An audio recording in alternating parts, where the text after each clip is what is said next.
Hello বন্ধুরা, তো কেমন আছো তোমরা সবাই? আশা করি তোমরা অনেক অনেক ভালো আছো। তো সকালে সি বিচ থেকে আসার পর হোটেলে এসে কিছুটা খাওয়া দাওয়া করার পর একটু রেস্ট নিয়ে আমরা চলে গেছিলাম নিউ দীঘায় স্নান করার জন্য। তো যাওয়ার পথে আবার সেই জগন্নাথ মন্দিরে দেখা। তো মন্দিরটা সকালবেলা আরও অপরূপ সুন্দর লাগছিল।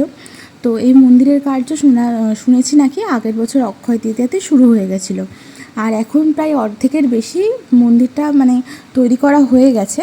আশা করি আর 1 বছরের মধ্যে মন্দিরটা উদ্বোধন হয়ে যাবে।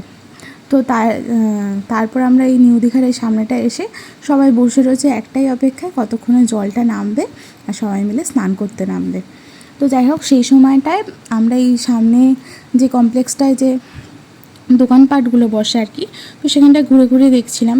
তো বিভিন্ন রকম জিনিসপত্রের দোকান ছিল এখানে। তো এই ঝিনুকের তৈরি হাতের কাজের জিনিসগুলো তো থাকবেই, যেহেতু সমুদ্রের ধার আর কি। তো চারিদিকে ঘুরছিলাম এদিক ওদিক।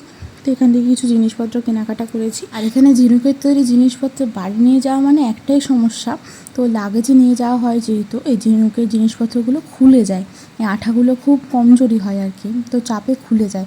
তো সেই কারণে জিনিসপত্র কেনাকাটি করেছি বলতে শুধুমাত্র একটা চাপের রিং আর 2টো চুলের কাঁটা কিনেছিলাম। তো যাই হোক, এই সমুদ্রের ধারে এসে এই পাথরগুলোর ওপর বসেছিলাম, কতক্ষণে জল নামবে আর আমরা স্নান করব। আর তারপর আমরা স্নান করে তাড়াতাড়ি করে হোটেলে ফিরে গেলাম। তো ভিডিওটা কেমন লাগলো অবশ্যই তোমরা জানিও। ভিডিওটা ভালো লাগলে ভিডিওতে একটা লাইক কমেন্ট শেয়ার করে দিও। আর আমার চ্যানেলে নতুন হলে চ্যানেলটাকে প্লিজ সাবস্ক্রাইব করে দিও। Bye bye.